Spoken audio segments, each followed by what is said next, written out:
Pausing. Hello, everyone. I am José Mayubi and host José Mayubi Path to Epstein channel. Today, talk with Professor Matt McManus about liberal socialism. It's possible connect inside liberalism, inside socialism. It's not possible. It's nonsense. Uh, Drop your like, have a comments, and share the video. Gui, your turn.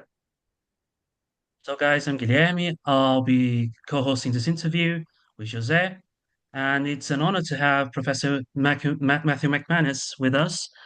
And we hope you enjoy the hour. Yes, thank you very much. It's a real pleasure and a real honor to have been asked to participate.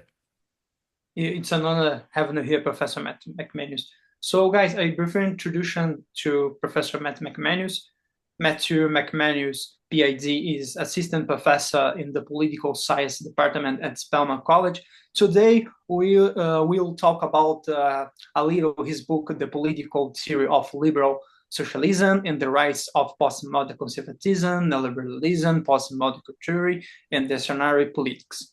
So, Professor McManus, I have a personal question. What motivated you to study theories of rights and equality and contemporary movements such as neoliberalism and post-conservatism? Sure. I think that there are three main things that inspired me. One is I grew up in a pretty conservative small town in Ontario, and I worked a bunch of different jobs with pretty right-leaning people. But my own family was, broadly speaking, pretty liberal. My father is Roman Catholic, so he had some social conservative views. So kind of being surrounded in that eclectic ideological environment always made me curious about different kinds of ideologies. A second reason that I decided to study this was personal, right? So on my path to an academic job, I've worked in a lot of different positions, cashier, landscaper, worked at McDonald's for a long time. And everywhere I went, it was pretty clear that many people were being exploited, being poorly treated, and that this wasn't just the result of individual bad behavior. Really, there were structural features that enabled this. So that was the second reason.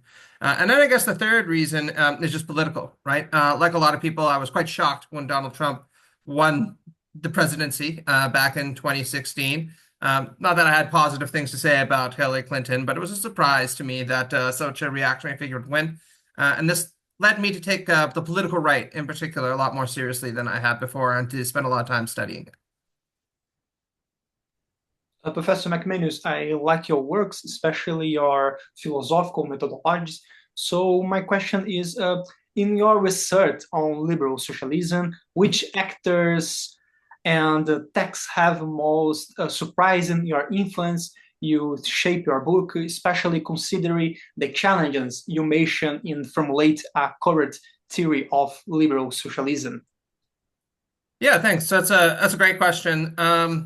So there are a couple of authors that went into influencing my book, The Political Theory of Liberal Socialism. There are other people who've influenced me when it comes to different topics like postmodern conservatism, but we'll bracket that. In terms of the four biggest influences on the liberal socialism text, that would be C.B. Macpherson to start. C.B. Macpherson, for your listeners who don't know, is the great Canadian political theorist who was at U of T for a long time, who's author of The Political Theory of Possessive Individualism, which is a critique of classical liberalism. Although Macpherson also had quite positive things to say about developmental liberalism or left liberalism. Another major influence is the international theorist and human rights theorist Samuel Moyn, who very graciously blurbed the book. Moyn is very much alive at Yale University, and he writes a lot about the failures of Cold War liberalism to provide an inspiring vision for the future. Also has written some fantastic books on human rights and the kind of halfway measure that international human rights pose in terms of, trying to challenging the powers of inequality and capital, but we can bracket that for now. And then the two big theoretical influences on my own conception of liberal socialism are Karl Marx and John Rawls, right? Karl Marx, I'm sure, needs no introduction, right? The founder of Marxism, although he himself once said that he wasn't a Marxist if everyone else was. Marx had a very nuanced critique of liberalism that still recognized some of the important historical roles that it was playing in emancipating the proletariat, even though that was, of course, quite limited in some respects. And John Rawls, for those who don't know, was a Harvard professor for a long time, fought in the Second World War, and he's famous for his theory of justice as fairness and certain ideas like the original position and the veil of ignorance. Now, for a long time, Rawls was seen as just offering a defensive kind of mid-century Northern welfarism. But as I point out in the book, actually his own account of what his theory was up to was quite a bit more radical. In fact, near the end of his life, he said that what he was calling for was a regime committed to either property-owning democracy or liberal socialism. So those are the kind of big theoretical influences on this book. McPherson, it's my favorite actor, I like so much. Professor McManus, my question is a very simple question, but it's a very important, especially from the general public. What are the most substantive distinctions between the political ideology and the political theory? Sure. Well, a political ideology is typically less reflective and a lot more willing to integrate non-theoretical sources of inspiration, which isn't to say that political theory operates in a bubble, right? But political ideologies are a lot less afraid of things like, say, inconsistency, because they tend to integrate a lot of competing concerns with a goal or aspiration of winning power, right? In many countries, let's say conservatism, for example, will try to integrate ideologically a commitment to free markets with a commitment to socially conservative family values, even though most theorists would point out that there's a strong tension between being committed to both of those things. By contrast, if you're a political theorist, you're usually concerned with the internal consistency of what you're arguing for. Very often you can try to argue for a very pure version of whatever principles you're agitating for, because political theorists aren't as beholden to needing to actually win power by convincing various different people to sign off on their program, right? And political theory can play a useful role, I think, in our conception of what ideology is, right? Very often political theorists will say, well, actually existing political ideologies don't live up to theoretical principles, and so we should shift ideologies so that they move more in line with a consistent application of our core principles. But I am under no illusions in saying that political theory drives the world. I'm enough of a Marxist to actually say that if you're the kind of person that thinks political theory is what drives the world forward, then you need to get out a little bit. Good answer, thank you, Professor McManus. Professor McManus, I don't know with José Guilherme Melchior. He's a famous a Brazilian intellectual. He's starting studying the social liberalism in Brazil. So in his book, Liberalism, Old and New, published in English and Portuguese, he agrees that it's much easier and it's much more sensible to describe liberalism than to try to define it briefly. So my question is, Professor McManus, do you think it is easier to understand liberalism through its historical development rather than through a concise definition? Well, I haven't read that book, although it sounds fascinating, and I'll keep an eye out for it because my mind is very much moving back to those kinds of questions. I tend to agree with Alan Ryan that it makes a lot more sense to talk about liberalisms, plural, than a singular liberalism. Now, obviously, all versions of liberalism share a kind of family resemblance to one another, to use the Wittgensteinian terminology, right? Fascists aren't liberals, authoritarian socialists aren't liberals, theocrats aren't liberals, you get the idea, right? But F.A. Hayek is a liberal in the same way that John Rawls is a liberal, even though they had very different convictions about the role that the state should play, what kind of economic order should be instantiated.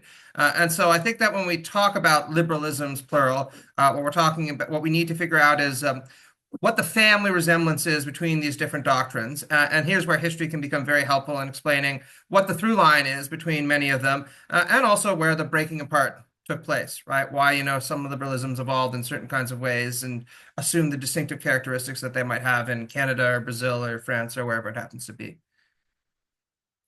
Okay, good answer.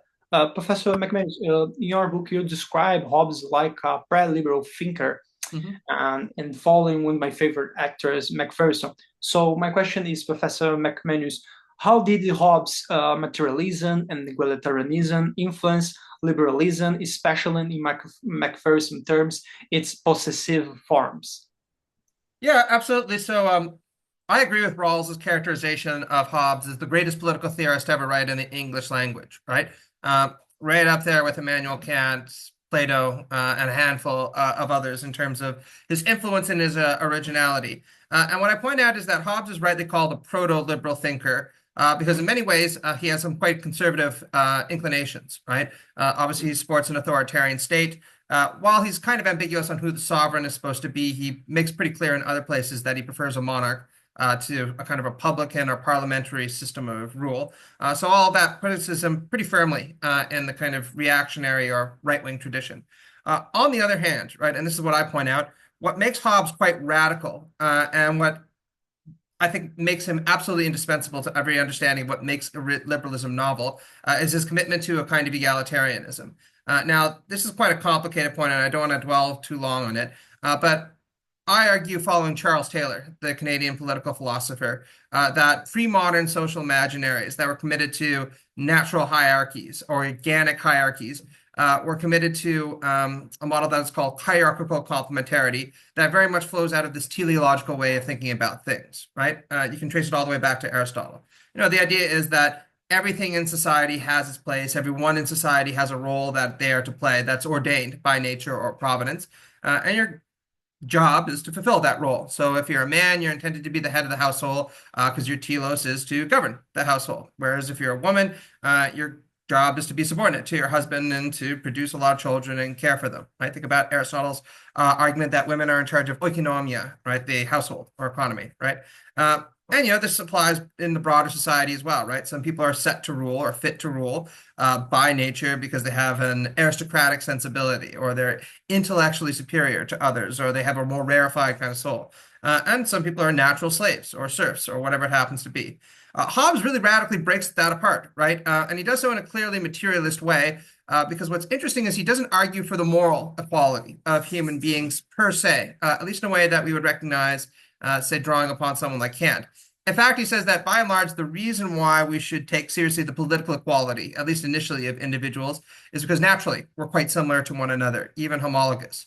Right? Hobbes says physically there's really very little difference between you and me, because even if I was a lot stronger than you were, by and large, that's not really all that meaningful when we compare the strength of any human being to the strength of a tiger. And the reality is that if I fall asleep, you could kill me very, very easily, right? Or vice versa.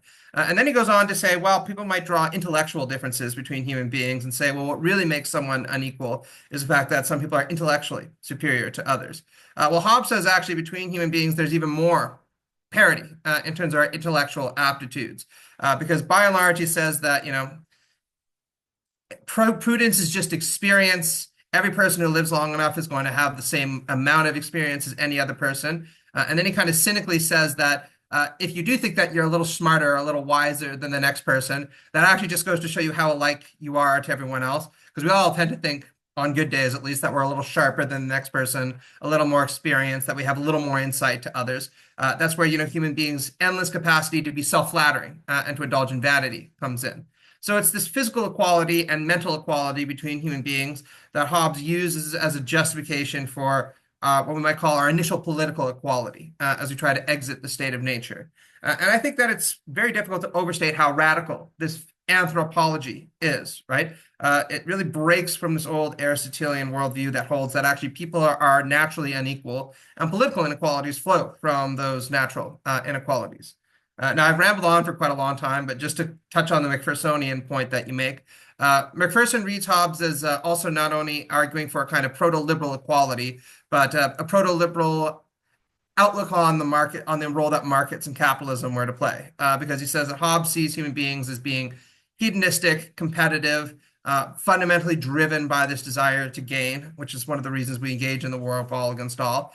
So you really have a kind of market psychology that's baked into his understanding of how human beings operate. And he also points out that Hobbes had a pretty tight fascination on the importance of things like private property and the role that the market economy was supposed to play. So that's why he reads Hobbes as being a foundational figure in the tradition of possessive individualism. Good answer. Professor McManus, you mentioned Charles Taylor. So what is exactly expressive liberalism in Charles Taylor's terms, and how did it shape your foundation of liberal socialism? and what is the main distinction from democratic socialism? Because in Brazil, especially 2030, the movement, the liberal movement in Brazil, it's more emphasis on the individual liberties, negative liberty in as I believe terms. It's more emphasis the free market. It's not a good view about social justice. So what is the difference into liberal socialism? What is progressive liberalism? It's different from another progressive movements like democratic socialism and other forms of socialism. Yeah, that's a great question, and it's one that I've been wrestling with myself. So this is just a very provisional answer, but I would say that liberal socialism is a subspecies of democratic socialism. Because broadly speaking, democratic socialists are committed to the achievement or the realization of socialism in a democratic political framework, right? And liberal democracy is this very specific kind of democracy. So liberal socialism shares with all democratic socialism the aspiration to realize socialism in a democratic framework, but a liberal democratic framework, right? That'll be respectful of liberal rights, procedures, et cetera, right? So, democratic socialism is a bigger tent than liberal socialism is per se. Although I think that personally, most democratic socialists tend to have pretty liberal inclinations on most things, right? So there's a lot of overlap there. Now, in terms of what makes liberal socialism distinctive, well, I gestured to it, right? Liberal socialists are committed to the idea that we should try to create a socialist society, but in a context where we are deeply respectful of liberal practices and liberal rights. Indeed, most liberal socialists would say we need to be more committed to liberal rights than we have historically been. The exception being liberal socialists do not agree with someone like Ludwig von Mises, for example, that being a committed liberal means being committed to an expansive understanding of the right to private property or private ownership of the means of production, right? So von Mises, in his book Liberalism, said that liberalism is about commitment or respect for private property or the right to private property, and all the other demands of liberalism flow from that. Liberal socialists emphatically disagree with this because they argue that control of the means or private control of the means of production, let alone things like private government, is actually antithetical to a lot of liberal aspirations surrounding equality, freedom, non-domination, etc. Now, just to backtrack and talk a bit about Charles Taylor, right?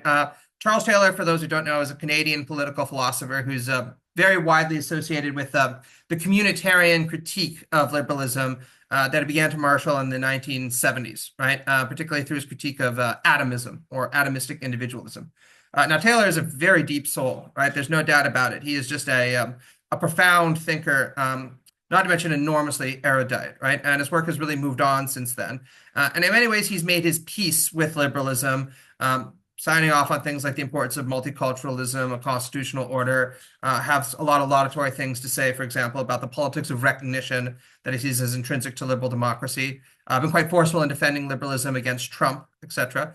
But what Taylor argues is that if we're going to have a kind of liberalism, that it needs to be a non-atomistic form of liberalism, right? One that takes seriously the importance of identity and in framing our sense of self and the fact that we all have multiple identities that is constitutive of our sense of selfhood, right?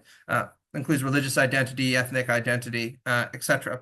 And I think that in many ways this project is a very good one this way, right? And liberal socialists would agree with Taylor that we are social animals and that many species of liberalism have been too ignorant of the sociality of human identity and human selfhood.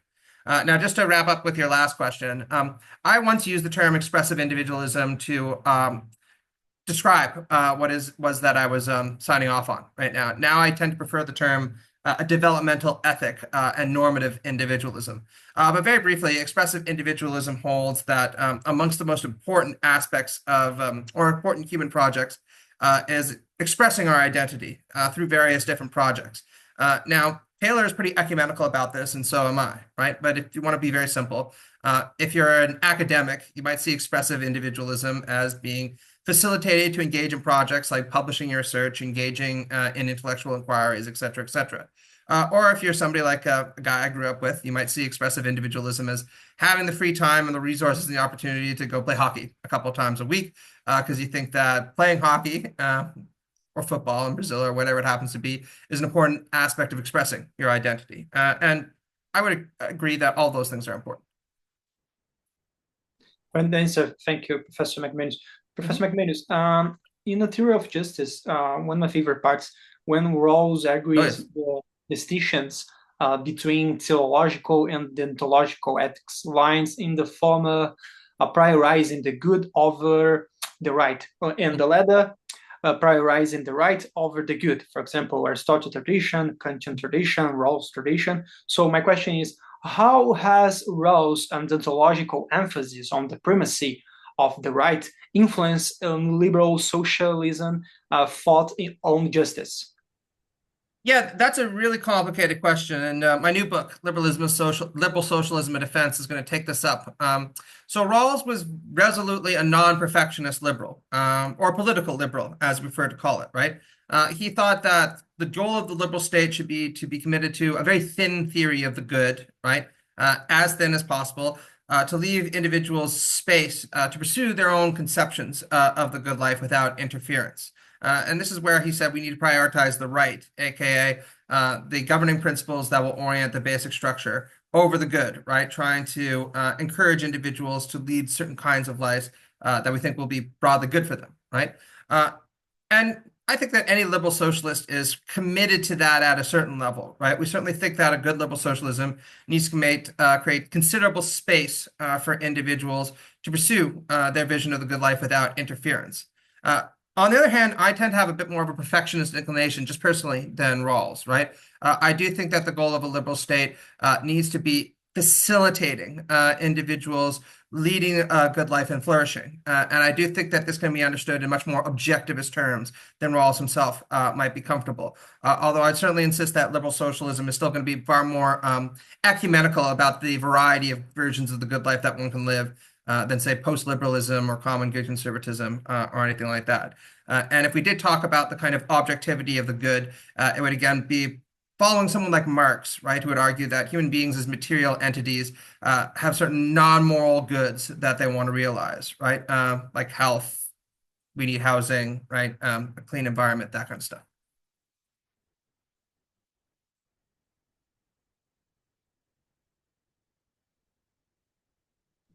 So, okay. Thank you, Professor McPherson. Uh, McManus, sorry. uh, what is the social ontology as advocated by Mill in his Black radical liberalism, and in what ways does this stance, seen from his theories, um, distance themselves from most criticisms of liberalism and egalitarian liberalism, particularly those directed at the ideal theoretic approach? Yeah, that's a great question. So for those of your listeners who don't know, Charles Mills was a self-described black radical liberal, at least near the end of his career, who's probably most famous for his quite short book, The Racial Contract, which looked at how a conception of white identity or an affirmation of white identity played a major role in many early forms of liberal theory. And he extended this upwards by pointing out that liberal egalitarians like Rawls, even if they weren't as committed to upholding white supremacy as, say, somebody like Locke, right, nonetheless tended to ignore the centrality of race and racism in many liberal democratic states. And so they theorized it inadequately, right? Now, I have an enormous amount of sympathy for this, right? Certainly living in Mexico and now in the United States right now, I think it's just undeniable the legacy of racism and how it stamped many of these states.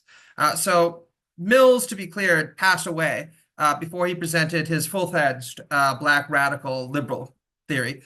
So we're just speculating in some senses about the kind of social ontology that he would want to sign off on. And I don't want to speak for him since he was more than capable of speaking for himself. But if I were to speculate, right, what I'd say is he would argue, look, the problem with someone like Rawls, right, is Rawls takes the basic structure to be the first subject of justice. And so his social ontology is very much a Hegelian one, right? This is, again, where Rawls breaks from classical liberals who take the individual and disaggregated individuals to be the basic unit of society. And Mills would say that's all well and good, right? This is a major advancement on the part of liberal theory to take the basic structure to be the chief subject of justice that recognizes how we're social beings. But Mills would push back by saying that Rawls does not adequately appreciate how the actually existing basic structure that many of us have been a part of is highly characterized by the commitment to create a white supremacist, Herrenvolk democracy, and consequently the legacies of racism of various sorts permeate society. And he would argue that a good black radical liberal theory of justice is going to need to try to engage in efforts to repair or offset the legacy of these racial heritages, right? And again, I have no enormous amount of sympathy for that project. Sadly, he passed away before he was able to explain what a more just basic structure would look like beyond, again, trying to engage in these acts of repair. But there's some good theory that's being done on this subject, not just by Mills, but people like Tommy Shelby, who I'd say is also a good figure who belongs broadly in the liberal socialist canon. I'd like to say sorry, Professor McManus, that I mistook your name for Macpherson. I got a little bit nervous there. Uh, Oh, don't worry about it. I so, mean, if anything, I take this. It's a very great note of flattery to me. I'm a big fan of McPherson, so thank you. so sorry. Professor McManus, in your book, you argued that the impact of postmodern culture has been profound, particularly in destabilizing our sense of place and identity. For instance, through the deconstruction and commodification of formerly sacred symbols. How have these transformations contributed to fueling the conflict between progressive and reactionary groups?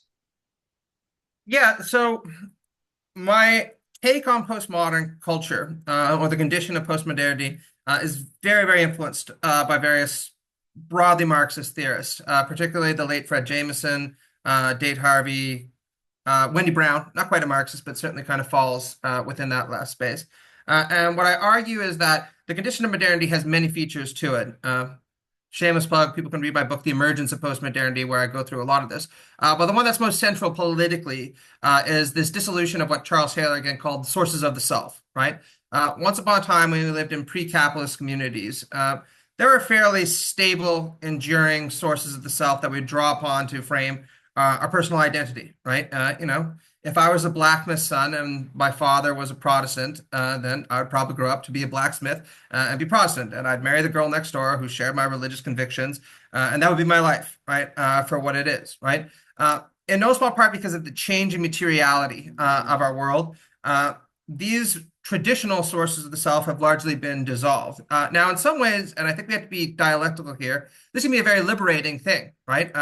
Now, because of the dissolution of these sources of the self and the fact that we live in a much more integrated globe, the opportunity is available to many of us to self-define and self-understand ourselves in various different ways that is much more variegated than before, right? You can be Brazilian and still be talking to, me, a Canadian academic who's living in the United States and who draws insights into who he is from all those different experiences, much like you might draw insights into who you are from all those different experiences, right?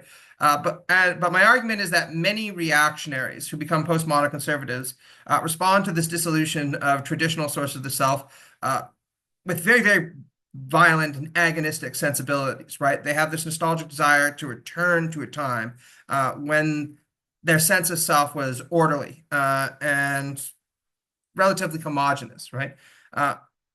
However, right, what I point out is that under the conditions of postmodernity, this nostalgia is very much coded and filtered through the newly existing media that are replete across the social forum right now, which very much means that the kind of nostalgic senses of identity and senses of self that postmodern conservatives invent are very much stamped by the very features that they claim to want to repudiate. And if you don't believe me, you can just look online, right?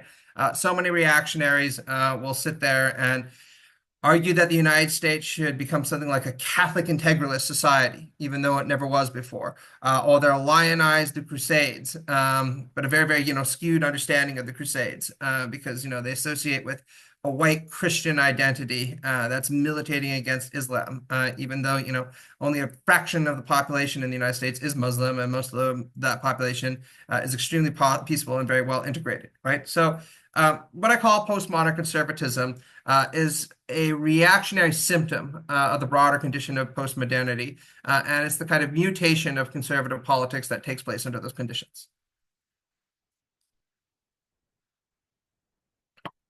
So, take like an author from the internet, like Curtis Yarvin. Yes. He he takes like a nostalgic version of things that are diluted by a postmodern situation or zeitgeist, right? So it's kind of like that. Yeah, absolutely. Or even better, I would say Chris Rufo, right? So Chris Rufo, for those who don't know, was Ron DeSantis's right-hand cultural man for a long time, and he's had a considerable impact right now on the Trump administration's effort to remake the post-secondary education system in America. But Rufo is a very much a kind of self-described advocate of a postmodern approach to politics. So in an interview he gave not too long ago, he said that we now live in a postmodern epoch where the currency of politics is energy, affect, right? An ability to manipulate information. And who's ever able to appeal to these things effectively in a postmodern condition is very likely to succeed politically, right? So this represents a very kind of pure understanding of a postmodern conservative, where he says, look, a lot of the old political tactics that you're going to try to use to galvanize people to engage in politics won't work under postmodern cultural conditions. Instead, you need to appeal to identity. You need to market effectively. You need to kind of spread your message in these very online spaces. So that's one example, right? Another example that I give, and then I'll come back to Yarvin, would be the late Charlie Kirk, right? So Charlie Kirk, in his book Right Wing Revolution, what's interesting is that he never tries to argue for conservative positions in any meaningful way whatsoever, right? But that's in part because Kirk understands that nobody really cares very much about offering rationalistic arguments for conservative positions. In fact, in what is really the most innovative chapter of his book, Right Wing Revolution, Kirk says that what American conservatives are really good at doing, what they should be really good at doing, is, of course, marketing. That's his term, right? And he says that's because, what marketing is about is a kind of friendly deception, is his terminology, right? You're trying to induce people to buy into the vision or the dream that you're offering them. And he says that one of the ways that you get people to buy into these conservative dreams is by framing a narrative where even if every now and then the left makes the odd point that is correct, you don't acknowledge it, right? Because this complicates the worldview that you're trying to get people to buy into by suggesting that a lot of things are up to debate. And then in the close of the chapter, he says, what conservative activists need to do is chase a black and white Luke Skywalker versus Darth Vader attitude, good and evil towards absolutely everything, right? Because, again, that's how you animate people to care about these kinds of issues. So for me, this emphasis on marketing, visions without any kind of need to justify them empirically or rationalistically, and the creation of a kind of bifurcated sensibility, because one is aware that animates people in digital spaces more than nuance and complexity. This very much, again, reflects a kind of self-conscious postmodern conservatism, although Kirk himself would not frame it that way. Now, as for Yarvin, because you brought him up, I've written about Curtis Yarvin before, both in public or popular forums like Commonweal, and then in my book, The Political Right and Equality. And I would also say that he very much represents a kind of postmodern reactionary disposition, right? Combining this extremely reactionary monarchical politics, right, with the willingness to use very, very transparently postmodern style references, developing a pastiche-like style of argumentation that'll reference Carlyle 1 minute and then throw the Matrix in the next, and then talk about how we all need to become Tolkien-pilled is his new terminology, because we want these heroic dark elves to overcome the high elves and emancipate us from the cathedral, all that stuff. Very, very, very postmodern in terms of aesthetics and its sensibility. Which is quite ironic, I think, because it's kind of like what they criticize uh, left-wing politics as being Maoistic, well, they engage in Maoistic praxis too, because it's very like uh, the cultural red god doctrine that we saw in the Cultural Revolution in China. So, but moving on to the next question, how does postmodern culture shape the shift from modern liberalism to neoliberalism and modern conservatism to new conservatism? Yeah, that's a very deep question, right? From a cultural perspective, and I can only really gesture at the answer here. But what I would say is that there are two senses in which neoliberalism facilitated the generation of a broader postmodern culture, right? There are more that I talk about in my book in the chapter on capitalism, but that goes beyond neoliberalism and talks about the broader capitalist mode of production. So one is this kind of technocratic attitude towards time that was prevalent across the neoliberal spectrum, right? So a good example of this, of course, is Margaret Thatcher's famous dictum that there is no alternative to neoliberal capitalization. And what I argue in the book is that for many people, this was internalized as just the correct, even objectively correct attitude to take about historical time, right? There was no alternative to neoliberal capitalism. This meant that we had reached the end of history, and this is just the way things were going to go moving forward. And what I point out is that the time consciousness that was induced by this neoliberal insistence that there was no alternative was very much characterized by a kind of lack of hope, a museum-like approach to the past. And much of this flowed from the idea that, well, there is no real future that's going to look very different from the past now. This is the way things are going to be, so there's no point in committing ourselves to broader projects. And various forms of nihilism and cynicism were the result of this in terms of people's psychological conditions.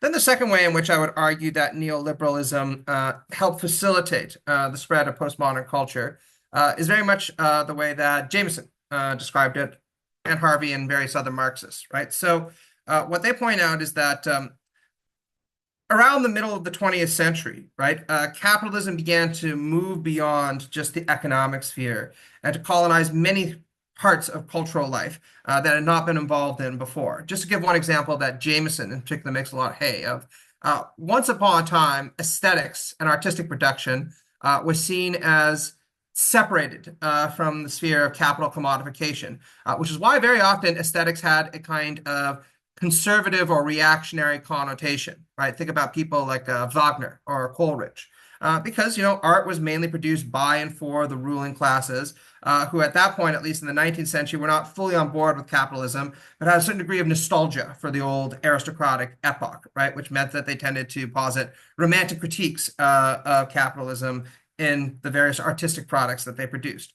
Well, Jameson says by the time you get to the 20th century, that's gone, right? Art is now an industry very much like anything else is, right? Where Hollywood, for example, is one of the examples he gives, is one of the biggest cultural producers in the world, or Bollywood increasingly, which means that artistic production becomes subject to the standardization and the kind of attitudes that one associates with capitalization, which means that, you know, you end up producing art that is often highly nostalgic, often extremely given to pastiche, because one way of getting people riled up is by assembling a lot of different images that people know into a singular whole and then selling it to them. And consequently, he says art tended to become dominated by this postmodern aesthetic that's very much in line with the outlook of capital, right? Insisting that there is no alternative to the economic status quo or political status quo, looking to kind of promote consumeristic values, a certain kind of soft relativism that pervaded a lot of the ethics that you see in the substance of new artistic productions, all that kind of stuff. And, you know, we can go on and on about this, but I by and large agree with this Jamesonian interpretation of postmodernity. The one exception to this, which is an important exception, is I'm kind of ecumenically leftist in terms of my analysis of the condition of postmodernity and how it emerged. But I would also argue that it's not just forces and relations of production that are determinative of cultural conditions, the way that an orthodox Marxist might say, you got to be a materialist, right? It's always going to be explained by the economy. I also think that the advent of secularism played a major role in engendering the emergence of postmodernity, and liberalism played a role in engendering the emergence of postmodernity. Although some of those aspects I tend to be a little bit more favorable to in terms of the potential of postmodern attitudes for emancipation. So, Professor So, McManus, I have a question. What's your view on the future of liberal socialism and another form of progressive politics, especially in light of the D66 party in victory in the Netherlands, a new measure in New York? What's your view? The liberal socialism and other forms of progressive politics nowadays. Well, I'm a little bit more optimistic than I would have been even a year ago, right? Both for the reasons you mentioned and others. So I'll talk theoretically and politically, right? Theoretically, I would say that liberal socialism or something that looks a lot like it is in a pretty good place right now. There are a lot of very interesting upcoming theorists who I refer to in my book. Samuel Moyn, Helen McCabe, Igor Shokid-Brod, Edmund Fawcett, right? All of whom, kind of agitate for Daniel Chandler at London School of Economics, all of whom are interested in advanced dialogues between liberalism and socialism, are willing to draw from Rawls and John Stuart Mill, but also Marx and Mendel and various other Marxist thinkers. And all of that I see as a positive sign theoretically for the future and academically. And I think that's because a lot of us are quite interested in advancing a socialist agenda, but one that doesn't fall victim to the authoritarian inclinations that many socialist movements gave into over the 20th century, which is going to mean embracing, for many, a kind of liberalism, or at least a commitment to many liberal features of democracy, right? On the other hand, in terms of its the political potential of liberal socialism, again, I think that there are promising signs. I think that Mamdani's election in New York, with the promise of introducing social reforms, but also protecting liberal rights, is a very good sign in the United States. I think the growth of DSA, particularly over the last couple of months, is another positive sign that things might be changing here, because it's very hard to imagine any American socialism that doesn't contain a lot of liberal elements. In Canada, my home country, things are looking a little bit bleak, but the New Democratic Party, which is the left-wing party in Canada, has a pretty strong crop of leadership candidates right now that I hope would lead to the rejuvenation of the party. Here's hoping. And you can also look further abroad. Like you said, I have a lot of positive things to say about the Workers' Party in Brazil, for example, even if I know Lula is a controversial figure and not without good reason, right? In fact, I'm traveling to Brazil next week to give a talk, and I'm hoping to learn a little bit more about some of the initiatives the Workers' Party has introduced to see where there's some parallels. And yeah, no, I think that the future is a little brighter now than it would have been just a few months ago, although I'm under no illusions that liberal socialism is about to sweep the fields, right, and become, the next big wave of things. It'd be nice, but there'll be a lot of work to do before there's a chance of realistically taking power. would you like to leave a message for your fans in Brazil and say a little about the events you will be participating during your visit to our country? Yes. Well, first off, I wanted to say I was extremely grateful to have been invited because I've never been to Brazil or South America.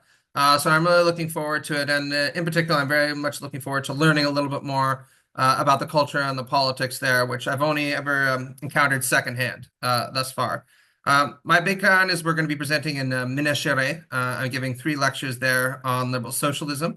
And the goal is to analyze the extent to which liberal socialism integrates with what I've been told is referred to as social liberalism in Brazil, right? And also again to discuss some parallels between what left-wing parties in other parts of the world are doing and what the Workers' Party and related movements are trying to accomplish in the Brazilian state, right? So again, very excited, particularly since the weather there is supposed to be very nice. And also, there's a lot of Brazilian food that I've always wanted to try, like feijoada and stuff. I've been told that Brazil has some of the finest cuisine in the world, and that's always a nice thing to see whenever you go to a new country. Thank you so much. Your accepting my invite. Professor McManus, last week, what's your favorite Star Wars movie? My favorite Star Wars movie. I like Rogue One best, actually, right? I'm a big fan, obviously, The Empire Strikes Back. I mean, I must have watched that movie at least 20 times when I was younger, and who doesn't like The Empire Strikes Back? But especially after Andor, season one and season two, right? You know, it's just so hard not to really appreciate what they did with Rogue One. And now that I'm a bit older, also, what do they say? It's like Star Wars for adults, right? You get to enjoy it while also appreciating it's a little more serious. Plus, it's great as an anti-fascist allegory, so that's what I'd say. Thank you so much, guys. Stop. Gui, you have a question about with Professor McManus? Your microphone, Gui. Off microphone. No, just a commentary. I think it's very interesting that you took from Western. I think you can say like I'm not very familiar with the Marxist terminology, but Western Marxists Mhm. have like these um, non-orthodox way of seeing the base and superstructure. Mhm. So I think it's very interesting that you took this element from non-orthodox Marxists to your theory. It's very enlightening to see something like that. Thank you. I appreciate that. And yeah, without a doubt, there's a continuity there. And also in part because I was really influenced by many Western Marxists early in my academic career, right? So whenever I'm pushed on this, I'd say, look, if being a Marxist means being committed to the base superstructure kind of way of analyzing society, or the claim that ultimately it's relations of production and force of production that are determinative in the last instance of most social phenomena, then I'm not a Marxist, right? Even though I have a lot of things to say that are positively disposed towards the tradition. But for me, the kind of key insight that Marx develops is not about the base superstructure way of understanding society, but instead the way that the capitalist mode of production is ultimately not a thing but a process, to use David Harvey's terminology. And one characteristic of this process is the tendency of capitalism to expand to many other areas of social life and to colonize them with its imprint. That to me is what's one of the revolutionary things that Marx was able to achieve insight into. And based on that understanding of a Marxist, without a doubt, I would align with that tradition.